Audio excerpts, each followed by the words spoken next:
Baik, terima kasih semuanya. Salam kenal ya. Perkenalkan saya Dr. Ronas.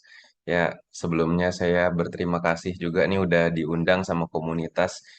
Jadi mungkin ini salah satu komunitas yang positif sekali ya, saling support ya. Support sistemnya jalan gitu di bidang lainnya. Saya berharap mudah-mudahan di bidang eh, penyakit lain juga banyak komunitas-komunitas seperti ini ya, teman-teman semua. Mungkin langsung saja saya share screen ya. Jadi mungkin kali ini kita dapat dan saya mendapatkan kesempatan untuk menjelaskan mengenai hidrosepalus sebelumnya. Ya, jadi hidrosepalus ini di bidang bedah saraf itu sangat banyak sekali memang kasusnya. Dan salah satu permasalahan hidrosepalus ini adalah eh, karena dia penyakitnya kongenital dan banyak berhubungan dengan penyakit lain ya, salah satunya spina bifida. Nanti akan kita jelaskan bagaimana hubungannya dan mungkin saya akan menjelaskan apa itu secara rinci mengenai hidrosepalus ya. Dan boleh perkenalan lagi ya, saya Dr. Ronas. Jadi sebelumnya memang saya lulusan dari Universitas Pajajaran berdasarkan di Bandung. Dan saya sempat menjalani fellowship. Jadi kalau pendidikan bedah saraf itu ya teman-teman mungkin tidak ada, belum ada subspesialisasinya. Seperti misalnya kalau dokter spesialis anak itu ada anak khusus misalnya tumbuh kembang ya atau spesialis alergi imunologi. Kalau dokter bedah ada lagi misalnya bedah digestif, bedah onkologi khusus kanker. Tapi kalau bedah saraf itu sudah tidak ada lagi pengembangannya. Jadi apabila ingin memahami atau mendalami suatu bidang, kita dinamakan fellowship. Jadi kita belajar sendiri misalnya dalam satu periode 1 tahun, 2 tahun kita ke rumah sakit di mana kita ingin mendalami bidang-bidang tersebut. Jadi kalau bedah saraf itu tidak ada pendidikan lanjutannya. Jadi kalau misalnya ada konsultan pediatrik atau konsultan tumor, biasanya dia melakukan fellowship ke daerah ke rumah sakit yang mendalami itu nanti akan mendapatkan sertifikasi. Jadi bisa saja dokter bedah saraf itu mendalami lebih dari satu bidang, bisa pediatrik dan spine misalnya tulang belakang. Jadi bisa saja lebih dari beberapa. Jadi nggak usah heran misalnya di rumah sakit teman-teman ada yang di Bandung misalnya ada konsultan pediatrik kok di luar dia mengerjakan lain. Jadi nggak apa-apa itu karena memang bedah saraf itu bidangnya bisa lebih dari satu seperti itu ya untuk secara umumnya. Jadi sedikit pembukaan bahwa kata salah seorang pionir bedah saraf yang hebat, Dr. Ben Carson. Jadi Dr. Ben Carson ini spesialis bedah saraf di Amerika. Dia kepala bagian di Rumah Sakit John Hopkins. Jadi rumah sakit khusus anak. Jadi salah satu pionir yang mengerjakan kasus-kasus kongenital, salah satu yang berat kembar siam yang dipisahkan kepalanya, kemudian banyak sekali kasus-kasus hidrosepalus dan spina bifida yang dikerjakan oleh Ben Carson ini ya. Jadi dari Ben Carson ini kita belajar bahwa kasus-kasus pediatrik kita harus melakukan pendekatan yang lebih baik lagi karena anak-anak berbeda pendekatannya dengan dewasa. Nah, ini mungkin nanti saya akan coba jelaskan dari segi anatomi dulu ya, teman-teman ya. Anatomi bagaimana itu isi dalam kepala ya, kemudian bagaimana fisiologi dari hidrosefalus, kemudian kita jelaskan mengenai penyakit, tipe-tipenya, sehingga ada hubungannya bagaimana dengan spina bifida. Nanti ada juga bagaimana tata laksana dan rehabilitasinya juga kita coba jelaskan. Nah, untuk anatomi sendiri, em, hidrosefalus itu adalah sesuatu kelainan di mana terjadi pelebaran dari sistem ventrikal. Nah, dari gambar ini kita dapat melihat apa itu sistem ventrikal.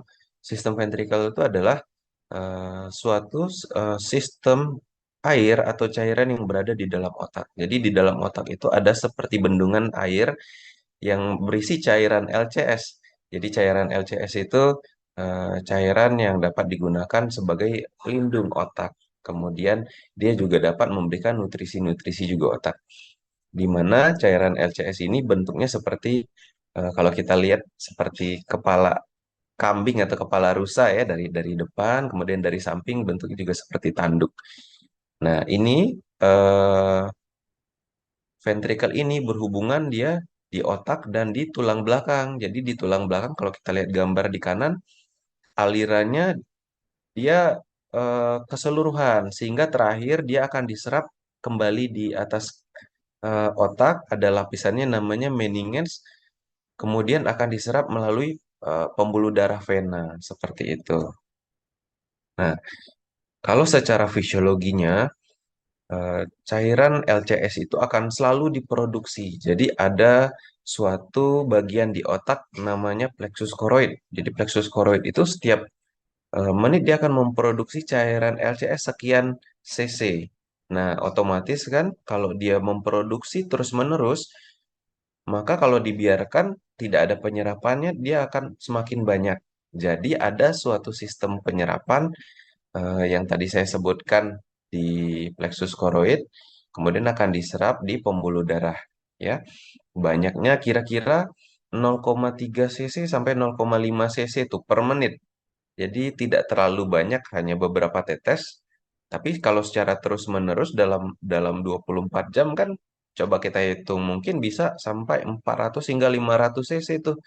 Kira-kira sebesar tumbler, tumbler yang 500 cc-an itu. Nah, sedangkan ventricle atau yang tadi kita sebutkan tempat LCS itu maksimal hanya bisa 150 sampai 200 cc, jadi nggak sampai setengahnya. Jadi kemana sisanya? Sisanya itulah yang harus diserap. Apabila terjadi gagal penyerapan atau sumbatan atau produksi yang berlebihan, maka akan terjadi hidrosefalus seperti itu kira-kira ya.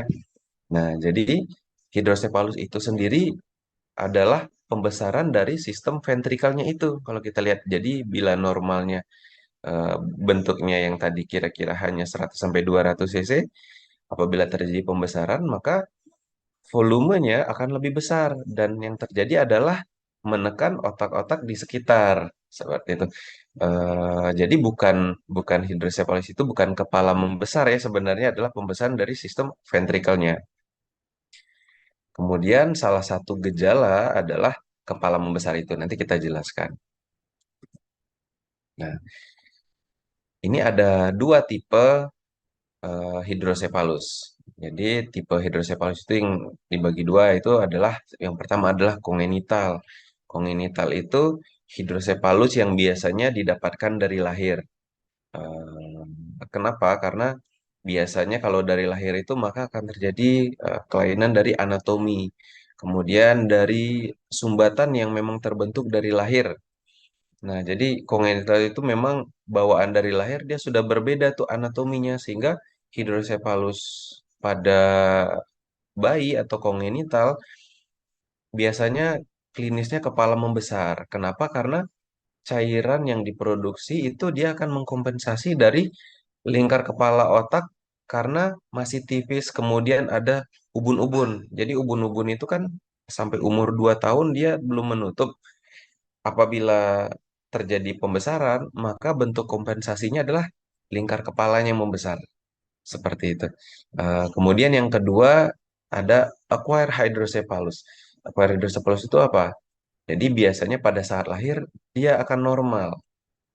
Dia memiliki sistem anatomi ventrikel yang normal, tapi lambat laun dengan adanya suatu kelainan, di mana kelainan itu dapat dua, biasanya gangguan seperti produksi eh, plexus choroidnya, produksi LCS-nya ada kelainan seperti akibat tumor, kemudian ada gangguan obstruksi. Obstruksi itu adalah sumbatan. Jadi di dalam ventrikel itu tadi ada seperti saluran-saluran pipa-pipa ya. Apabila ada sumbatan di pipa itu, maka dapat juga terjadi hidrocephalus. Dan terakhir adalah gangguan di penyerapannya, reabsorpsi yang berada di plexus choroid, yang berada di lapisan meninges. Lapisan meninges itu pas di bawah tulang, ada satu lapisan. Gitu. Dan biasanya pada kasus yang acquire atau didapat dibagi dia menjadi tiga bagian. Satu akut, ya. Kalau akut hidrocephalus itu dia prosesnya cepat. Biasanya kalau proses cepat itu akibat contohnya obstruksi, misalnya ada perdarahan, perdarahan di dalam sistem ventrikel, pecah pembuluh darah, maka terjadi sumbatan. Kemudian misalnya ada eh, tumor, di mana tumor yang pada saat tertentu dia sudah membesar memberikan sumbatan tertutup, maka dia juga akan menjadi akut. Akut itu prosesnya cepat, jadi gejalanya bisa berupa tidak sadar ya. Kemudian ada kronik hidrosefalus. Nah, kalau kronik hidrosefalus itu dapat berupa seperti kasus-kasus yang tumor, jadi dia perlahan juga. Jadi tumor kan ada yang besarnya perlahan, lama-lama dia menutup sistem ventrikelnya dan terjadilah sumbatan ya. Nah, tipe terakhir adalah normal pressure hydrocephalus. Normal pressure hydrocephalus itu biasanya kelainan pembesaran sistem ventrikel akibat dari otaknya yang mengecil. Nah, apa itu biasanya kalau sudah tua kan terjadi atrofi ya, otak mengecil dan yang terjadi sistem ventrikelnya yang membesar bentuk kompensasinya dan itu biasanya dapat menyebabkan gejala-gejala seperti eh, pikun ya, kemudian sering mengompol dan gangguan berjalan. Nah, bisa saja nih nanti mungkin kalau ada teman-teman dan rekan-rekan yang ketemu misalnya orang yang sudah tua dengan gejala-gejala seperti ini, mungkin ada baiknya kita lakukan pemeriksaan untuk menentukan apakah dia ada normal pressure hydrocephalus atau tidak. Ya, biasanya related dari penyakit ini adalah penyakit Alzheimer.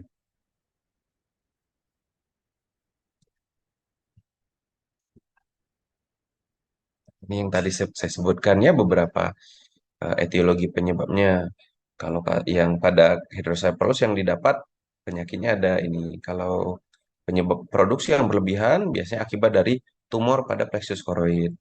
Gangguan dari penyerapan itu biasanya pada kasus infeksi seperti radang selaput otak, meningitis ya, atau perdarahan pada lapisan meningesnya, lapisan dura mater. Jadi itu dapat menyebabkan gangguan penyerapan. Kemudian sumbatan akibat tumor dan perdarahan. Nah, ini yang pada related dari spina bifida itu adalah biasanya karena kongenital. Nah, apa saja penyebabnya? Biasa aqueductus stenosis. Jadi, ada kelainan anatomi yang pada sistem ventrikel itu namanya aqueductus. Kemudian apabila dia tidak terbentuk atau tersumbat, maka dapat menyebabkan hidrocephalus juga. Kemudian adanya kista pada bagian otak kecil di cerebellum itu juga dapat menyebabkan hidrocephalus ya. Kemudian ada Arnold Chiari juga bisa. Jadi kelainan-kelainan seperti gangguan pembentukan arteri, misalnya hidrancephaly, itu paling sering. Jadi hidrancephaly itu apa? Misalnya ada arteri karotis yang kalau kita pegang di leher ada di nadi. Apabila arteri karotis itu tidak terbentuk atau gangguan dari sumbatan lahir, maka yang memberi makan otak, pembuluh darah tidak akan terbentuk sehingga otaknya tidak akan tumbuh. Nah, itu yang kita sebut hydrocephalus yang paling berat biasanya. Dan terakhir, gangguan pada cranium bifidum atau spina bifida. Cranium bifidum itu apa? Nah, cranium bifidum adalah suatu kelainan pada saat proses pembentukan lempeng anatomi embriologi. Apa itu? Jadi, pada saat janin umur 21 hari, awalnya dia berbentuk seperti lempeng, lempengan saja. Nah, kemudian lempengan itu akan membentuk tabung nih, tabung. Dan bentuk tabungnya diawali dengan dari tengah. Dari tengah kemudian baru menutup ke atas dan baru menutup ke bawah. Nah, biasanya akan ada gangguan-gangguan penutupan pada usia 28 hari. Jadi 28 hari itu nggak sampai 1 bulan ya. Nah, makanya biasanya kalau proses sudah hamil, kita sudah ketahuan nih 1 bulan, sebenarnya proses itu sudah terjadi dan pemberian suplementasi untuk pencegahan sudah terlambat ya teman-teman. Jadi mungkin yang benar adalah untuk proses kita persiapan kehamilan itu baiknya dilakukan 1 bulan atau 2 bulan sebelum mempersiapkan kehamilan. Makanya jadi sebenarnya ada konseling pernikahan untuk mempersiapkan itu salah satunya adalah persiapan kehamilan. Gitu. Jadi pada usia 28 hari, apabila terjadi gangguan penutupan pada lempengnya, tabung biasanya di bagian ekor. Nah, akan terjadi spina bifida ya. kalau penutupannya gangguannya di bagian kepala. Nah, itu yang biasanya disebutkan gangguan cranium bifidum atau encephalocele seperti itu.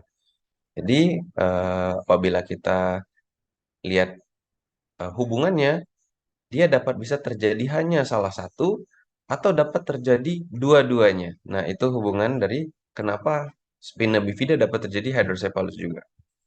Kita kemudian melihat tipe-tipe dari hydrocephalus.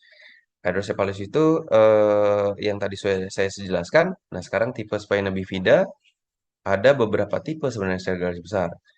Dia ada yang tipe okulta atau okulta itu dia hanya gangguan eh, tulangnya saja, tetapi penutupnya seperti kulit dan meningisnya masih ada, ya. Nah, spina bifida occulta itu biasanya pada kasus-kasus lipomeningocele. Jadi hanya benjolan saja tuh seperti punggungnya tapi benjolan. Nah, kita pegang kok ada jaringan lemak. Nah, itu yang tipe occulta. Nah, tipe aperta biasanya itu sudah terbuka, artinya tidak ada lagi lapisan kulit. Nah, yang terlihat adalah langsung sumsum tulangnya nih. Contohnya seperti mielomeningocele dan meningocele seperti gambar yang di kanan ini. Jadi begitu kulit dia langsung tampak medula spinalisnya ya yang terlihat. Nah, itu tipe yang aperta atau terbuka. Tuh, ya. Nah, kemudian dari bentukan hydrocephalus berbeda dari klinisnya bagian kongenital dan yang acquired. Apa bedanya? Jadi pada kasus yang kongenital, maka gejala-gejala yang ditemukan adalah seperti pembesaran bentuk lingkar kepala, ya. Karena kompensasi dari lingkar kepala dan ubun-ubun yang masih belum menutup. Kemudian akan tampak seperti matanya turun ke bawah. Jadi eh, hitamnya tuh korneanya maka berada di bagian bawah. Jadi seperti matahari terbenam ya. Jadi hanya tampak bagian atasnya saja.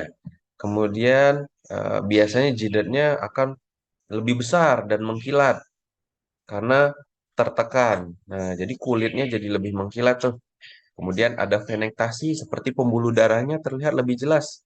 Dan terakhir yang pada kasus hydrancephaly yang arteri karotisnya tidak terbentuk, maka akan tampak transluminasi tes yang menunjukkan positif. Jadi kalau kita center bercahaya.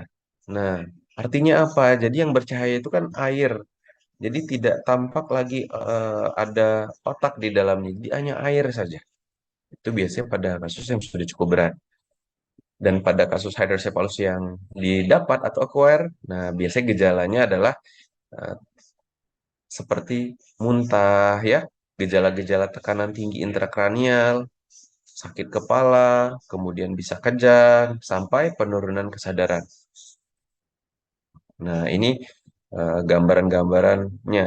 Nah, kita lihat nih yang gambaran sebelah kiri ini yang gambaran hydrancephaly nih. Jadi hitam semua ya gambar yang paling kiri ya. Nah, itu adalah cairan LCS semuanya. Cairan liquor cerebrospinal atau eh, dia komposisi otaknya hanya sedikit. Nah, gitu. Yang di sebelah sampingnya lagi itu kasus misalnya stenosis aqueductus. Jadi ada sumbatan dan dia tidak bisa mengalir. Jadi lambat laun terjadi pembesaran di sistem ventrikel. Kalau gambaran di kanan ini beberapa kasus yang saya dapatkan orang dewasa ada perdarahan ya, kemudian ada tumor juga. Nah, sekarang bagaimana tata laksananya? Jadi ada dua tata laksana pada kasus hidrocephalus. Yang pertama tata laksana obat-obatan. Jadi obat-obatan ini kadang-kadang kan apabila pasien baru masuk diberikan dulu bagaimana caranya mengeluarkan cairannya dengan obat-obatan. Bisa ada cairan-cairan yang dengan osmolaritas tinggi sehingga cairan di otak dapat diserap. Kemudian ada obat-obatan yang menyerap cairan sehingga bisa dikeluarkan lewat proses berkemih ya. Lalu ada obat-obatan sesuai penyebab seperti apabila penyebabnya karena perdarahan, maka diberikan eh, pembeku darah dulu. Dan apabila akibat tumor, maka ada steroid untuk mengurangi pembesaran tumor. Jadi tumor bisa juga dikecilkan. Ya. Dan tata laksana lanjutannya adalah diversi LCS. Apa itu diversi LCS? Dia adalah kita keluarkan cairannya dengan proses operasi. Jadi bentuknya pun ada berbeda-beda. Nah, tipenya yang pertama ada shunting. Shunting itu kita berikan semacam jembatan yang dapat mengalirkan cairan LCS ke dalam perut, ya. Namanya VP shunt. Kemudian ada lagi tindakan operasi yang disebut bypass. Nah, jadi kalau dari gambar anatomi tadi ada hubungan antara ventrikel dan otak. Jadi kita lakukan bypass atau kita bocorkan satu aliran ventrikelnya sehingga eh, cairannya langsung menuju ke penyerapan.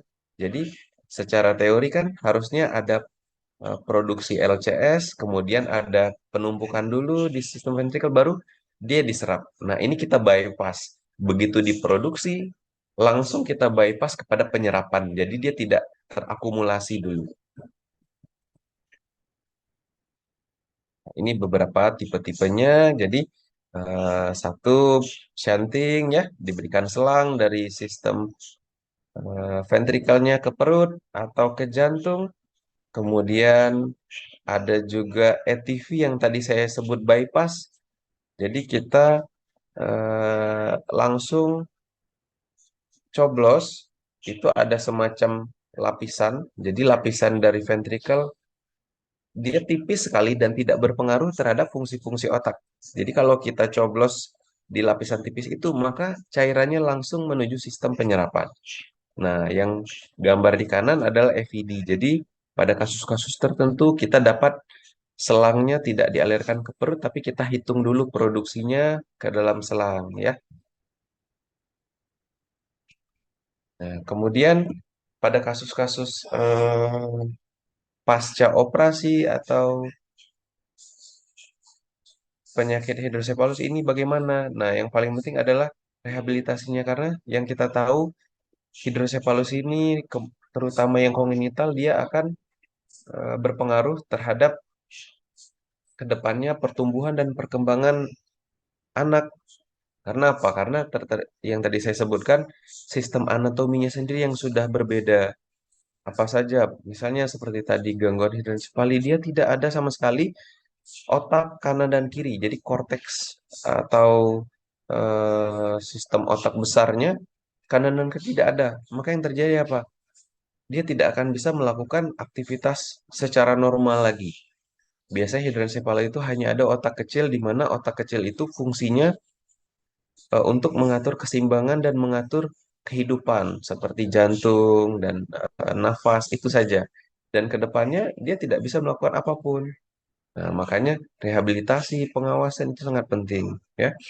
Kemudian apabila gangguan kongenital hidrosepalus diikuti dengan permasalahan pembentukan korteks di bagian depan, misalnya untuk bicara, maka dibutuhkan speech therapy ya. Dan apabila pada kasus yang ringan, kita dapat melakukan misalnya terapi perilaku saja. Ya. Kemudian seperti hubungan dengan spina bifida tadi dan hidrosepalus, maka akan ditemukan dua tindakan. Yang pertama, kita lakukan koreksi pada spina bifidanya. Kemudian apabila spina bifidanya sudah ada gangguan berjalan seperti tethered cord syndrome, ya. Kemudian ada gangguan bentuk kaki seperti CTEV. Nah, itu biasanya diakibatkan dari tarikan dari medula spinalis karena spina bifidanya. Makanya ada namanya di tindakan kita di bedah saraf itu release tether. Jadi tarikan atau yang menarik medula spinalis itu kita riliskan, kita potong sehingga medula spinalis dapat kembali lagi ke posisinya semula, tidak tertarik. Nah, baru biasanya dilanjutkan dengan eh, fisioterapi ya, pemasangan sepatu khusus, gitu, terapi gerakan dan sebagainya. Kemudian komplikasi-komplikasi apa aja sih kalau kita lakukan tindakan-tindakan pada kasus kongenital ini ya biasanya pada pasien dan dari alat. Jadi pada pasien sendiri akan terjadi infeksi. Infeksi dapat terjadi apabila perawatan luka yang kurang baik misalnya. Kemudian akan terjadi overdrainase. Overdrainase itu apa? Jadi pada kasus congenital hydrocephalus, jadi di device atau alat itu ada beberapa tipe pompa. Pertama, pompa yang tekanan rendah, sedang, dan tinggi. Biasanya nanti pada saat operasi kita dapat mengukur tekanannya. Ini termasuk tekanan ringan, sedang, tinggi, dan pemasangannya disesuaikan dari pompanya tersebut. Ya, jadi ada beberapa kasus yang sudah kita ukur pompanya ternyata pada periode tertentu tekanannya berubah, maka dia drainasenya akan berlebihan. Itu juga dapat beberapa gejala-gejala komplikasi. Kemudian perdarahan, ya. Perdarahan itu biasanya pada saat tindakan, kemudian eh, juga ada masalah kadang-kadang overdrainase, maka dia akan menarik otak dan terjadi robekan pembuluh darah juga bisa. Kemudian ada permasalahan pada alatnya, device. Jadi malfungsi alat atau alat yang fungsinya jadi terganggu biasanya akibat eh, error karena kadang-kadang alat itu ada yang eh, dimasuki cairannya tipenya yang bening ya. Jadi kadang-kadang cairan LCS itu kalau sudah terinfeksi dia berwarna keruh, kuning. Itu pada kasus biasanya spina bifida yang tipe aperta atau terbuka. Jadi apabila spina bifida atau myelomeningocele-nya di punggung terbuka, maka akan ada infeksi karena dia tidak tertutup dan ini sangat jarang pada kasus spina bifida yang tipe okulta. Karena kalau okulta kan dia tidak ada hubungan dari luar ke dalam. Tapi pada kasus spina bifida yang aperta, maka infeksi dapat mencapai langsung pada medula spinalis dan kita tahu medula spinalis dan otak dia berhubungan sehingga dapat terjadi ascending infection atau infeksi yang naik. Jadi infeksi yang dari spina bifida di aperta terbuka tuh maka dia naik infeksi ke atas dan terjadi infeksi pada cairan ventrikal sehingga cairan ventrikalnya dapat menjadi bernanah keruh sehingga dapat terjadi hidrosepalus juga. Gitu. Jadi ada juga yang dia tidak ada hydrocephalus tapi hanya spina bifida. Tapi dengan akibat dari infeksi, infeksi sendiri yang cairannya keruh dapat menyebabkan hydrocephalus. Itu juga bisa. Nah, sepertinya ini hanya contoh-contoh saja ya pada kasus yang dewasa. Kemudian tipe-tipenya juga perdarahan dan mungkin ini tidak terlalu ini ya, mungkin karena kita fokusnya kepada anak-anak. Nah, ini saja nih yang anak-anak di sebelah kiri ya. Ini bila anak-anak nih pernah ada yang terjatuh. Jadi walaupun dia normal ya, sehat, tidak ada masalah kelainan kongenital, ternyata pada saat lari-lari dia jatuh gitu, jatuh terbentur di belakang kan biasanya anak-anak seringnya lagi jalan tiba-tiba kejedot atau lagi tidur jatuh tuh. Nah, kadang-kadang terjadi pecahnya pembuluh darah. Ini apabila pembuluh darahnya berada di sistem ventrikel, maka dia dapat menjadi hydrocephalus. Jadi salah satu perhatian dari kita juga ya, teman-teman ya. Nah, yang sebelah kiri ini yang kita lihat hitam semua nih. Ini kan kita bisa lihat perbandingannya kanan dan kiri. Yang sebelah kanannya ada otaknya yang berwarna abu-abu, sedangkan yang kiri hitam semua.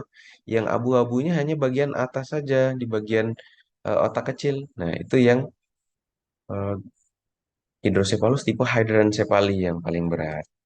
Ya, mungkin sekalian dari teman-teman semua, mudah-mudahan cukup jelas penjelasannya.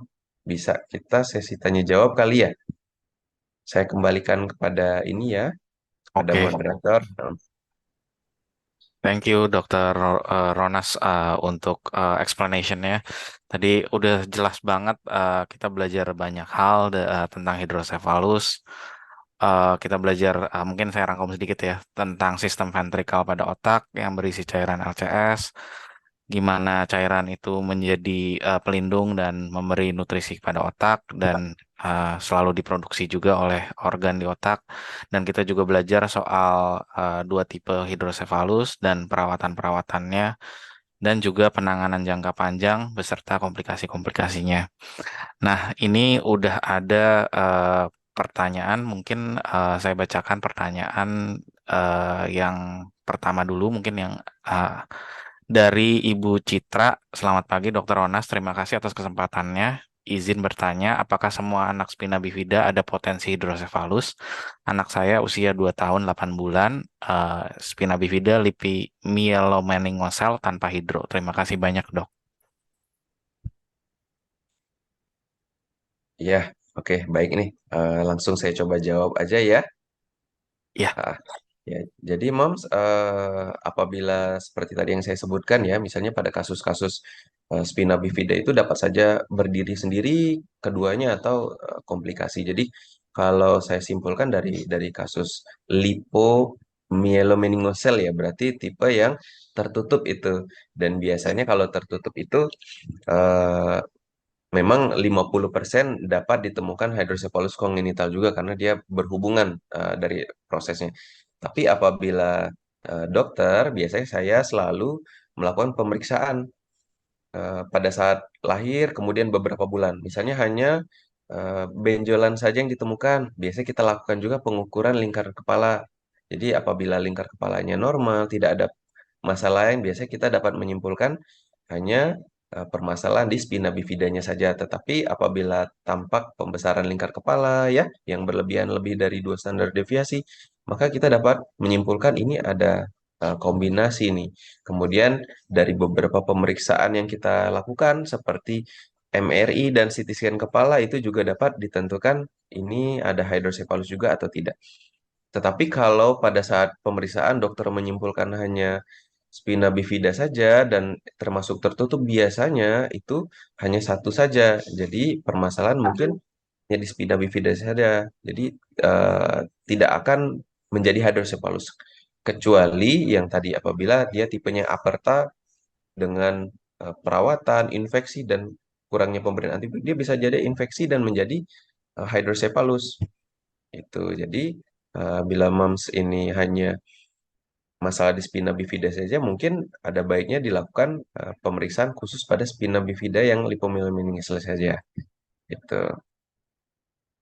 oke. Jadi I- tidak tidak kemungkinan besar kalau memang sudah didiagnosis hanya spina bifida, jadi tidak tidak mengarah ke hydrocephalus juga ya.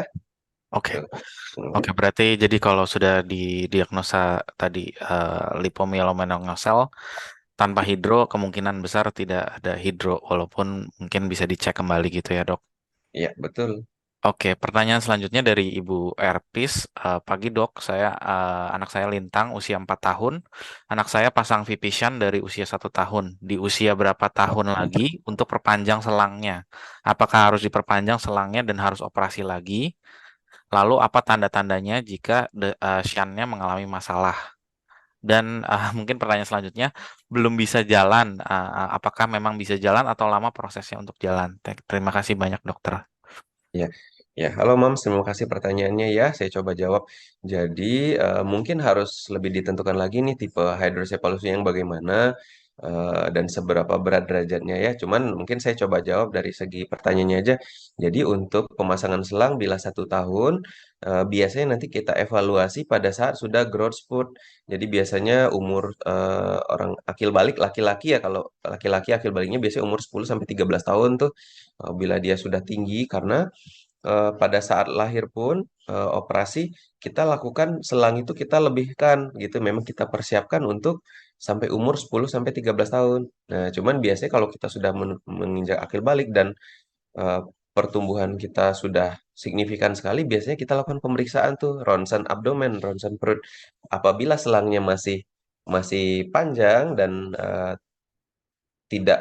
tidak sampai di ujung gitu. Jadi dia masih berada di dalam perut, maka tidak perlu dilakukan perpanjangan dulu sampai dia sudah di ujung sekali. Jadi di dekat masuk abdomen itu. Nah kalau masih panjang ya nggak perlu gitu. Satu. Kemudian eh, apa tanda-tanda?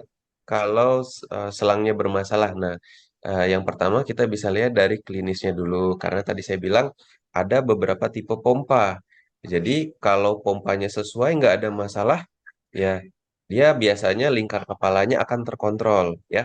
Mungkin yang sudah besar tidak akan mengecil, tapi dia dapat terkontrol. Tergantung dari tipe hydrocephalusnya itu sendiri. Kemudian kita dapat periksa dari pompanya. Nanti Moms coba biasanya pada saat kontrol itu kita ajarkan cara memeriksa pompa. Jadi pompa itu seperti balon. Nah, apabila balonnya kita tekan, yang benar adalah balonnya akan kembali membal. Jadi seperti balon kita tekan dia kembali balik ya. Nah, itu artinya pompanya tidak ada masalah. Tetapi kalau misalnya pompanya kita tekan kok jadi kempot atau kita tekan keras ya, dia hanya bulat saja, kita tekan keras, nah kemungkinan besar ada masalah. Nah, itu harus segera dibawa ke tempat dokter yang memeriksa sebelumnya, seperti itu. Baik, terima kasih Dokter Ronas. Mungkin tadi pertanyaan keduanya tentang yang bisa jalan itu, eh, Bu Erpis menambahkan spina bifidanya mielomeningocele. Meningocele. Oh, jadi disertai dengan mielomeningocele juga ya. Eh, men, Apakah meningocele, dok, sorry. meningocele ya? Ya. Moms, apakah sudah dilakukan tindakan operasi pada meningoselnya? Karena bisa saja seperti tadi yang saya sebutkan. Jadi pada kasus meningocele, apabila belum dilakukan operasi, maka akan ada tether. Jadi tarikan atau ikatan eh, medula spinalisnya ke meningoselnya. Nah, biasanya seiring bertambahnya umur, maka medula spinalis kita kan akan ikut tumbuh ya ke atas ya. Nah, jadi sedikit saya ajarkan mengenai anatomi. Jadi kalau kita lihat medula spinalis kita atau sumsum tulang kita itu tidak sampai ekor. Jadi sumsum tulang kita tuh hanya punggung bagian pertengahan, jadi 3/4. Yang sampai ekor itu adalah serabut-serabutnya saja. Nah, biasanya pada kasus spina bifida ini sumsum tulangnya itu tertarik sampai bawah. Nah, itu yang menyebabkan tether itu tarikan. Jadi makanya ada gangguan dari fungsi berjalan dan lain-lain. Nah, jadi harus dievaluasi lagi mamanya bagaimana eh, meningoselnya, apakah terjadi tether ya atau apabila sudah dioperasi bisa coba ditanyakan kemarin apakah pada saat rilis dia terjadi bermasalah atau memang sudah rusak. Jadi banyak sekali seperti Halo, itu ya. dokter. Iya. Halo. Nah, ini mungkin langsung dengan Oh Mama iya, Erpis boleh. saja. Dok, Silakan, Mams. Gini, Mams. Assalamualaikum. Dok, Waalaikumsalam. anakku udah itu udah operasi sipina bifida itu Mm-mm. pas 2 minggu setelah lahir. Terus lanjut langsung pipisan karena kan palanya besar. Terus baru terakhir tahun 2021 itu kena teret kot ya, TC. Itu udah Mm-mm. dioperasi, jadi total operasinya udah 3 kali, dok.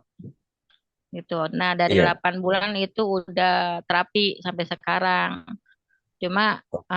ya itu kok lama banget jalannya gitu. Sempet sih waktu mau merangkak agak susah, ternyata ada TC, tapi setelah di apa namanya udah Mm-mm. dioperasi TC bisa merangkak.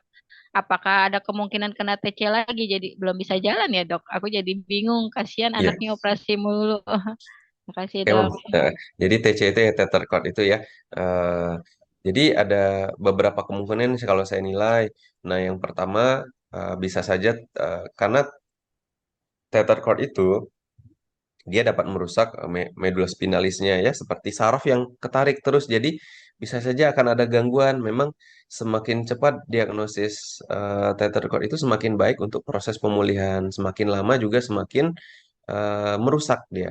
Kemudian dari tether cord itu sendiri harus dilihat juga kemarin bagaimana saat operasinya. Apakah betul tether cordnya sudah lepas semua atau bisa saja dapat terjadi perlengketan kembali.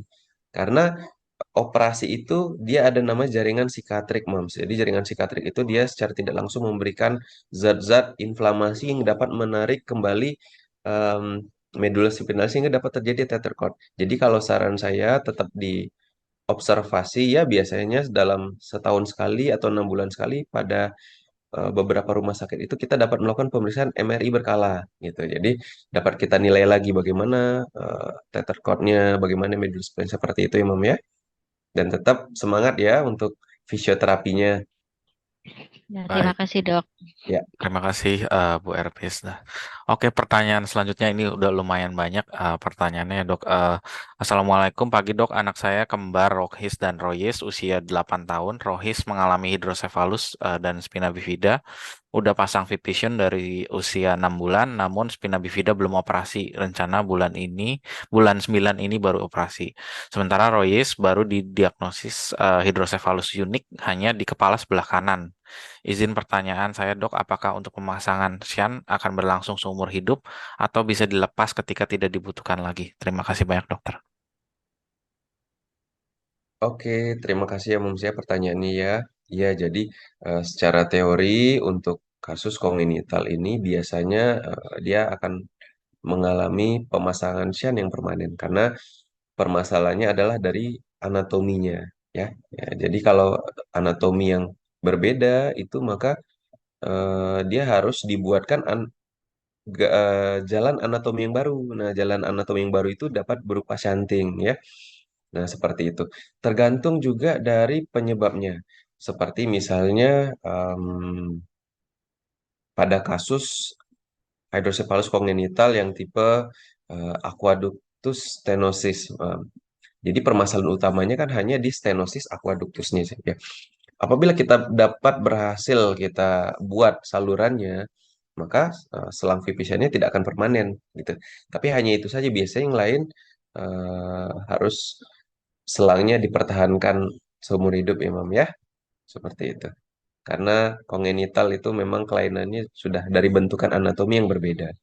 Nah, kalau pada hidrosefalus yang didapat misalnya karena infeksi ya, karena tumor, karena perdarahan, kalau kita atasi penyebabnya, secara otomatis anatominya dia masih bagus ya, selangnya boleh bisa saja dilepas seperti itu.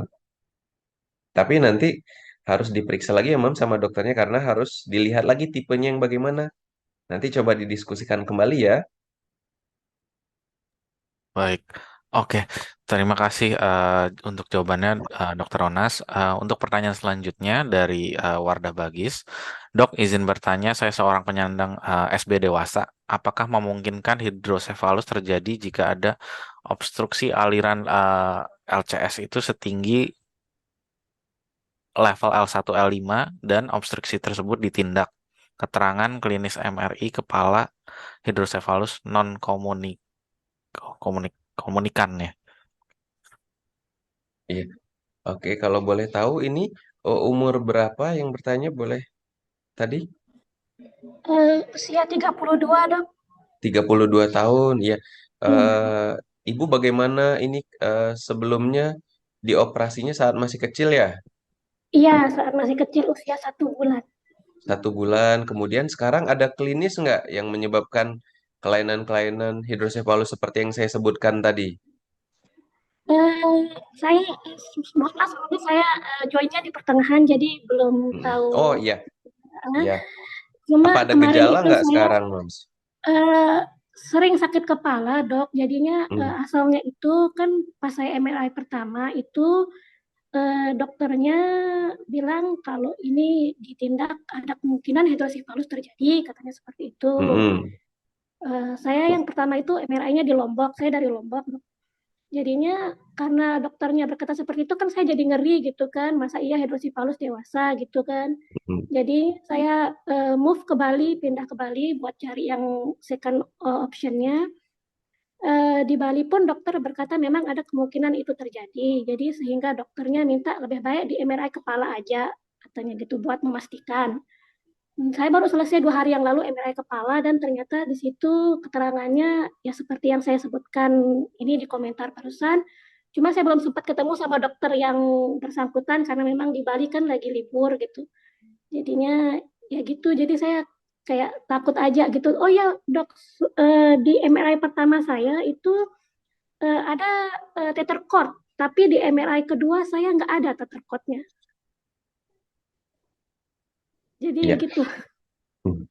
Oke, jadi ini ya Mams ya, sebenarnya kalau menurut saya ya kalau pada dewasa itu hydrocephalus ada beberapa penyebab biasanya ya kalau misalnya memang ditemukan hidrocephalus dia ada harus ada sebabnya. Biasanya penyebabnya karena produksi yang berlebihan dari cairan LCS-nya, kemudian ada sumbatan ya, obstruksi biasanya akibat dari tumor, perdarahan, atau yang terakhir gangguan dari penyerapan. Biasanya gangguan dari penyerapan itu seperti infeksi, radang selaput, ada perdarahan dan sebagainya. Biasanya kalau dengan bentukan yang misalnya hydrocephalus, komunikans, bisa saja memang mungkin sistem dari bentuk dia bukan hydrocephalus tapi eh, saat awal memang terjadi atrofi cerebri. Jadi bentuk ventrikelnya saja yang membesar namanya ventriculomegali. Jadi bentuk kompensasi. Ya memang ini harus kita lakukan evaluasi lagi. Kemudian dari gambaran MRI yang ada tether cord itu juga apakah ada klinis nggak dari sekarang untuk berjalan atau berkemi atau dan sebagainya? Kalau berjalan memang saya sudah ini dok sulit berjalan pakai kruk 2 kruk.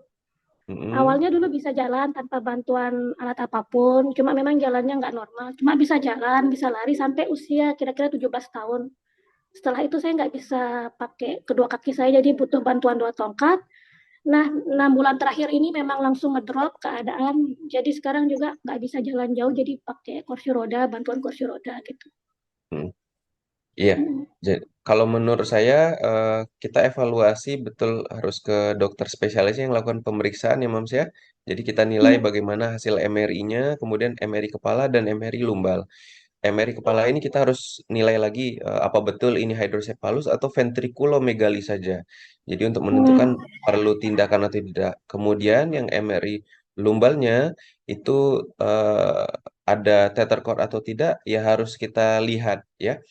Apabila betul biasanya ada tether cord kembali eh, atau ada misalnya kan penyakit bisa saja misalnya ada kelainan seperti pembentukan kista lagi di medullospinalnya bisa saja maka terjadi kembali tether atau ada masalah lain misalnya seperti pembentukan jaringan tumor dan sebagainya ya harus dilakukan pemeriksaan kembali ya Mams ya.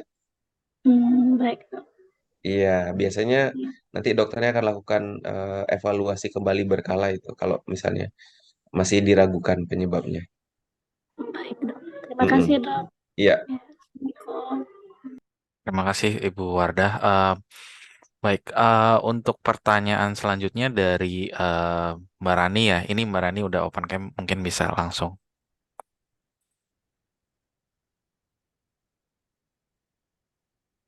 Pagi dok. ya. Halo, selamat pagi Mbak Rani. Pagi dok. Jadi mau nanya, ini kan saya pasang F-Patient itu sejak 1 tahun ya dok. Karena eh, kemungkinan eh, cairannya bisa naik itu ada gitu. Tapi langsung dicegah sama waktu itu Prof. Fatmo untuk dipasang F-Patient dulu. Jadi biar gak keburu naik cairannya. Nah, itu saya pasang dari usia 1 tahun. Eh, Kalau nggak salah sih itu brandnya dari Amerika ya. Jadi itu eh, selangnya, F-Patientnya itu cuman ngikutin perkembangan badan saya aja gitu. Jadi nggak perlu gonta-ganti gitu. Kalau kayak gitu perlu follow up lagi atau pemeriksaan lagi atau enggak ya? Karena eh, kalau cara saya berkemih gitu kan, cara saya buang air kecil itu nggak kayak orang biasa. Kalau orang biasa kan mungkin kalau udah berasa gitu kan eh, air kencingnya kan akan keluar dengan sendirinya gitu. Tapi kalau saya tuh kayak harus neken perut gitu. Gak ada masalah sih, nggak pernah ngerasa sakit atau gimana gitu kan. Tapi apakah kayak gitu apa jadi tekanan di efesiennya gitu kan.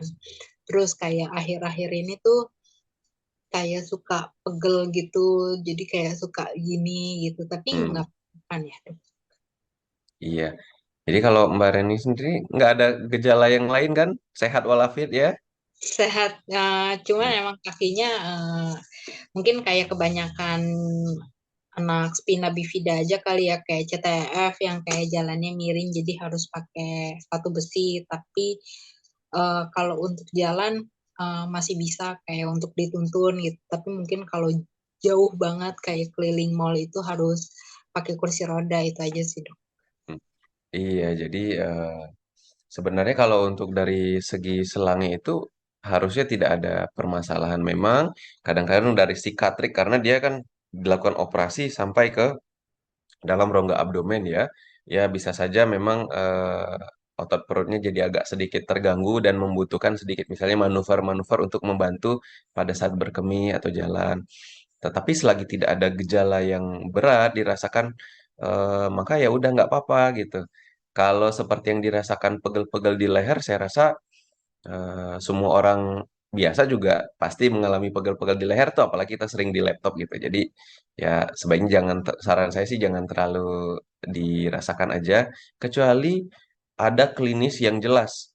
Contohnya misalnya pada saat kita nyeri kepala yang hebat sekali, kemudian dari pompanya ada masalah ya, lalu dirasakan perutnya seperti sakit sekali hebat. Nah, itu harus segera dibawa ke dokter terkait gitu, karena ada beberapa penyakit-penyakit seperti sumbatan ya, kadang-kadang selangnya itu yang misalnya berubah posisi yang harusnya berada di dalam ventrikel, dia sudah tidak di ventrikel lagi, atau yang dari perut misalnya eh, selang ujung selangnya misalnya kena usus, jadi dia mengiritasi usus bisa saja.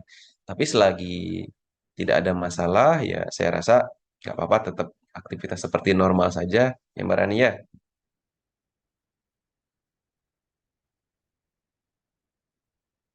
Baik dok, terima kasih. Oke, oke, thank you Mbak Rani untuk pertanyaannya.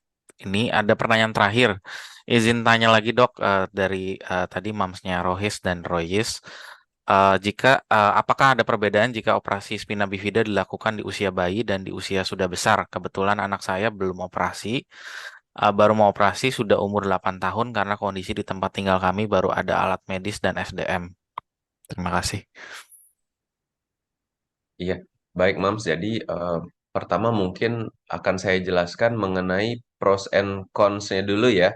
Bagaimana operasi spina bifida itu.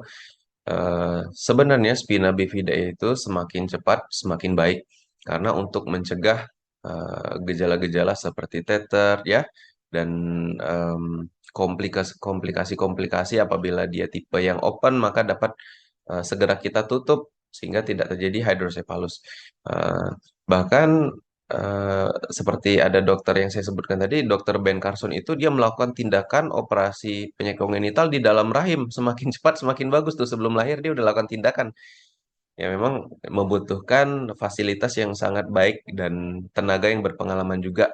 Nah, itu prosesnya yang harus cepat. Kemudian konsep bagaimana?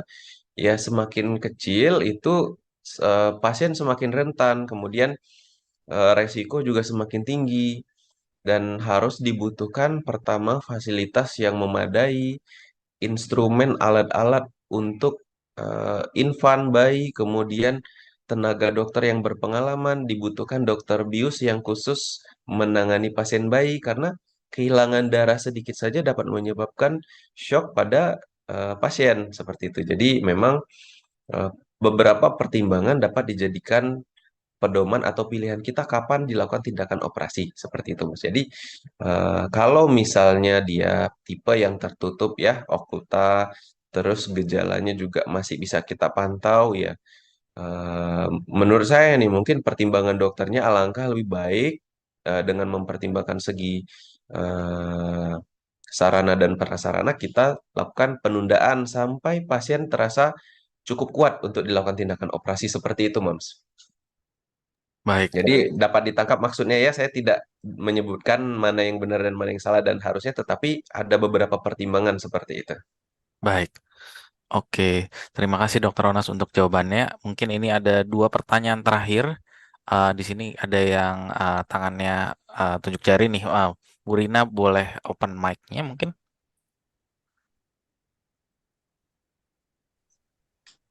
Baik, silakan. Iya, baik. Terima kasih atas waktunya. Eh, Mau tanya ini dok, kebetulan ini anak kami itu spina bifida dan hidrocephalus juga. Nah, pertanyaannya apa eh, berpengaruh ke ini ya dok? Apa kebetulan anak kami ini sekarang agak kesulitan baca tulis hitung, jadi ada seperti apa disleksia gitu. Apa ada kemungkinan ke sana gitu dok? Nah, gitu mungkin dok pertanyaannya. Terima Eh, kasih. apa sudah dilakukan tindakan atau bagaimana ini anaknya Usia tadi? sekarang 8 tahun dok, udah Ya, tindakan operasi Swina bifida, sama vivisan juga di usia 4 bulan ya, kalau nggak salah. oke. Oke. 1 bulan setengah ya. Ah, jadi saya simpulkan berarti ada dua ini ya kelainan ya yang kombinasi ya. Hmm. Memang harus dilakukan evaluasi lagi ya Dedi ya. Seperti ini tipe hidrocephalus yang bagaimana? Hmm. Apakah dia mempengaruhi beberapa organ untuk melakukan penilaian seperti beberapa korteks misalnya bisa saja akan terjadi beberapa gangguan. Jadi memang coba nanti Dedi lakukan evaluasi lagi MRI apakah memang hidrosephalusnya ada gangguan pada beberapa fungsi tertentu di otak. Jadi apabila misalnya hidrosephalusnya dia memang sudah menyebabkan gangguan, ya berarti memang ini anaknya akan mengalami beberapa gangguan. Biasanya sudah terprediksi itu dari gambaran CT scan-nya. Cuman mungkin saya harus lihat CT scan-nya juga kali ya kalau untuk lakukan diagnosis ya.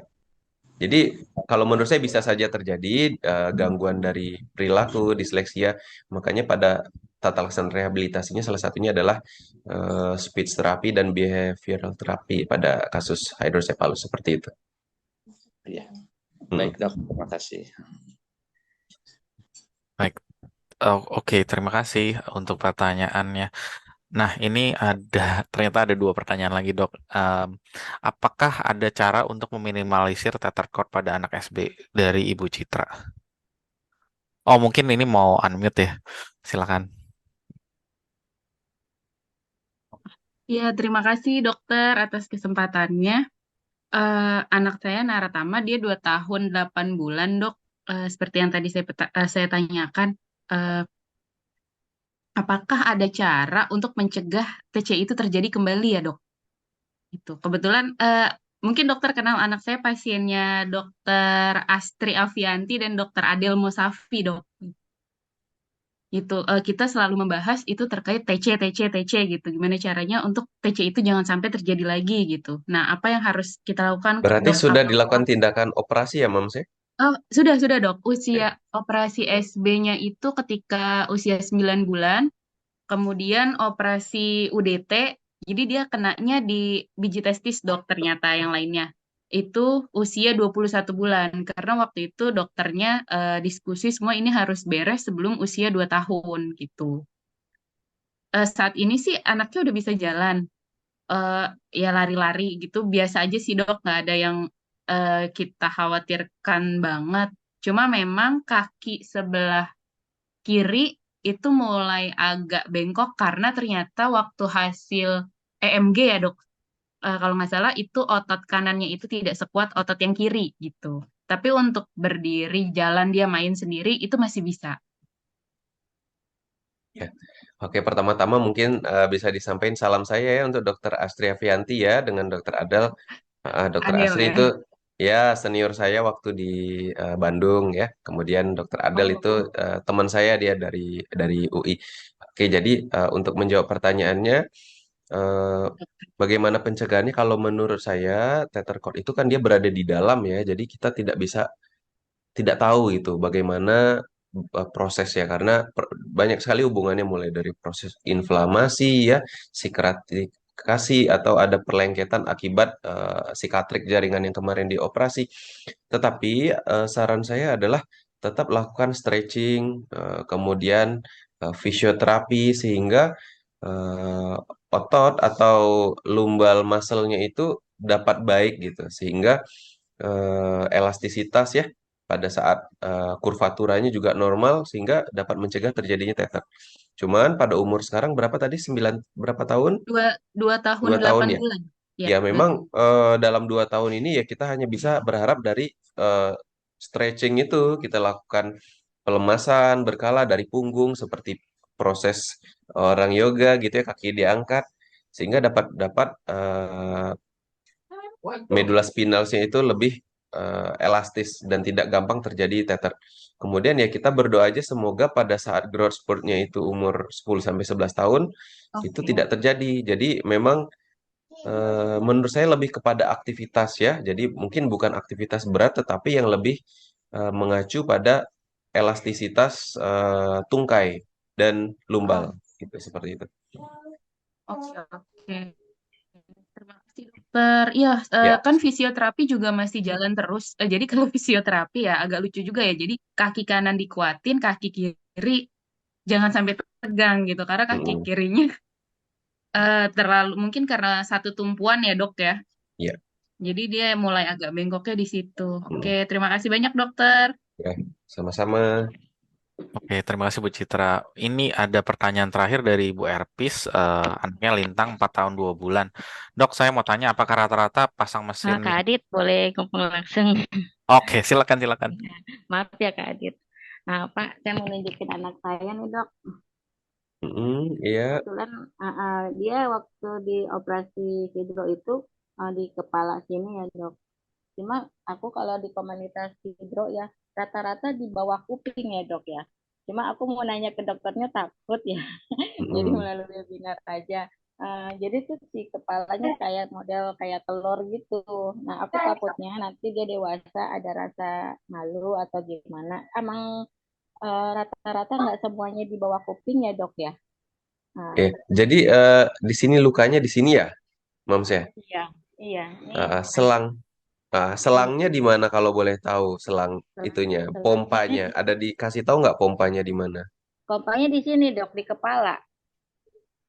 Di Oke, kepala. ya. Waktu itu di rumah Ini sakit pompanya ya.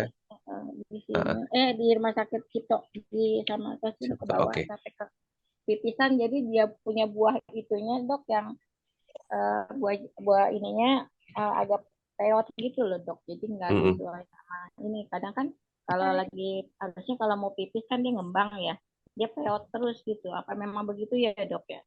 Iya, iya. Jadi saya coba jawab ya. Jadi pertimbangan untuk pemasangan selang itu sangat bervariasi ya, Mami ya. Pertama, apalagi pada saat masih bayi itu tidak semua tulang kepala itu keras gitu. Jadi ada beberapa tulang yang keras, ada beberapa yang lunak. Apalagi kalau hydrocephalus, maka ubun-ubunnya juga lebih luas ya. Jadi kita harus mencari tulang yang keras dulu. Nah, biasanya kan tulang yang keras itu di area belakang sini ya. Jadi Iya. ada beberapa bentuk hydrocephalus yang di sininya malah lunak, Mams. Hmm.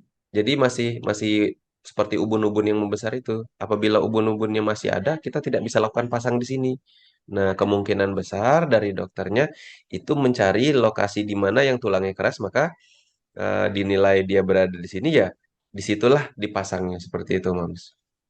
Oh gitu. Terus Mm-mm. dok untuk menentukan anak saya terkena TC lagi ya, itu bagaimana ya dok ya?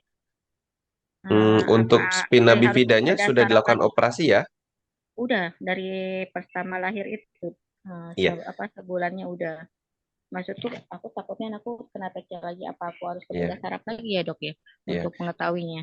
Iya, iya. Jadi baiknya memang untuk kontrol setahun sekali itu ada baiknya dilakukan kontrol kepada dokter berdasar berkait ya. Jadi untuk didapatkan penilaian lanjutan ya. Kemudian kita juga bisa lakukan follow up terhadap pasien-pasien yang sudah dioperasi seperti itu. Kemudian dari mami sendiri mungkin yang bisa dilakukan seperti tadi saya sebutkan pada saat baring itu pada saat dilakukan stretching kakinya. Jadi agar agar tidak dia berada lama di posisi tertentu karena kalau berada lama di posisi tertentu sumsum tulang itu dia bisa jadi terjadi teter. Iya. Jadi teter itu Agak dapat bengkok sih terjadi dok. eh, jadi teter itu dapat terjadi kalau berada lama di posisi tertentu dia menempel. Nah, apabila kita lakukan stretching kakinya seperti lutut yang menempel di perut ya kemudian eh, cat and cow position gitu. Kalau dilihat di yoga itu ada kita seperti sujud dan ruku menengadah gitu. Nah, itu salah satu cara untuk mencegah teter juga. Seperti itu. Ya, Dok, sambil memang dipantau juga ya. Dok, kalau memang anak SD sama hidro itu emang harus kayak bongkok gitu ya dok ya. Jadi dia kayak modelnya apa ya? Nggak bisa lurus gitu loh. Jadi harus Hmm, dilurusin lagi. Dia punya iya, tulang belikatnya belakangnya. Jadi saya harus dari belakang tuh saya harus ngeliatin terus gitu. Jadi biar nggak iya. terlalu bongkok gitu ya dok ya. Jadi bukan gara-gara hidrosefalusnya, biasanya akibat dari proses misalnya tirah baring yang lama atau karena mobilisasi yang tidak aktif. Jadi tidak hanya kasus hidrosefalus, orang biasa pun juga kalau misalnya terbiasa dia duduk, ya bentuknya seperti, maka lama-kelamaan dia akan seperti itu. Jadi tetap harus dilakukan rehabilitasi mandiri saja, seperti dilatih, ya. Terus Iya dok. posisi misalnya mungkin nanti di rehabilitasi lebih jelas lagi ya Mamse, tapi mungkin yang saya tahu adalah berdiri di tembok menempel jadi tulang belikannya disamakan, terus diangkat, kemudian dilatih tangannya ya sehingga sesering mungkin sehingga dia bisa jadi tidak bungkuk lagi. Dan itu tidak hanya untuk pada kasus ini, tapi semua semua anak seperti itu menurut saya. Seperti itu, Mams. Oh, gitu. Makasih dok. Jadi ada Iya, ilmunya biar bisa ikut senam seperti itu ya. iya. Model-model yoga. Cuma di YouTube nggak ada Iya, ilmunya. betul. Ya, ya. Makasih banyak ya dok Iya, ilmunya. Oh, itu. Oke, terima kasih Bu Erpis. Oke. Jadi tadi adalah pertanyaan terakhir. Jadi kami mengapresiasi partisipasi aktif seluruh peserta melalui pertanyaan dan diskusi yang telah berlangsung dengan baik. Sebelum saya tutup, Dr. Ronas, apakah ada mungkin closing statement atau pesan dan kesan? oke, terima kasih ya, Om Adit ya. Eh, Sekali lagi saya apresiasi sekali adanya komunitas ini yang sangat baik. Jadi saling memberi saran, kemudian memotivasi sesama pasien itu memang sangat dibutuhkan karena beberapa pasien yang saya temui memang kadang jadi down gitu ya, merasa sedih sendiri. Tetapi dengan adanya komunitas ini mungkin beberapa pasien akan lebih senang menjalani penyakitnya dan lebih bersyukur bahwa ada loh teman-teman yang saling menguatkan seperti itu. Dan buat Mami and Daddy yang anaknya mengalami spina bifida dan hydrocephalus ya, jangan khawatir. Sekarang perkembangan teknologi semakin canggih. Jadi untuk pemeriksaan, tata laksana dan eh, pengobatan rehabilitasi itu sudah sangat lebih baik ya, bahkan sudah ada robotik untuk fisioterapinya. Jadi jangan khawatir, tetap semangat. Pokoknya masa depan anaknya itu tetap cerah kok dan selagi dia bukan hidrocephalus yang berat sampai terjadi gangguan dari pertumbuhan, saya rasa akan dapat hidup dan beraktivitas dengan normal kembali seperti itu menurut saya, Om Adit. Baik, terima kasih Ya, banyak Dr. Ronas untuk closing statement-nya. Mewakili tim pengurus komunitas Pina Bifida Indonesia, saya ucapkan terima kasih sekali lagi untuk Dr. Ronas sebagai narasumber di webinar pada hari ini. Saya mengucapkan mohon maaf jika ada salah kata, ucapan maupun perbuatan, dan sampai jumpa di pertemuan-pertemuan selanjutnya. Terima kasih semuanya. Selamat terima siang. kasih, selamat siang, happy weekend ya. Saya izin live.